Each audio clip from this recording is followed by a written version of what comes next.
Hello and welcome to Do It Yourself channel. Today I will show you where to find the option how to change size of floating accessibility button shortcut in Realme 14x phone. So we are talking about this button here. So first we need to go to settings. Next in settings we are looking for accessibility and convenience menu. Next at the top we need to go to accessibility, and in the general tab we need to go to the accessibility button menu. And here we have options for our button. So we can change its location, we can change its size here.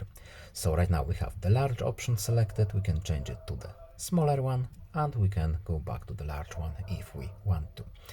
Of course we have the fade option here, so we can turn it on or off to fade when not in use, and we can change the transparency of the button when the button is not in use. And that's pretty much it. Goodbye.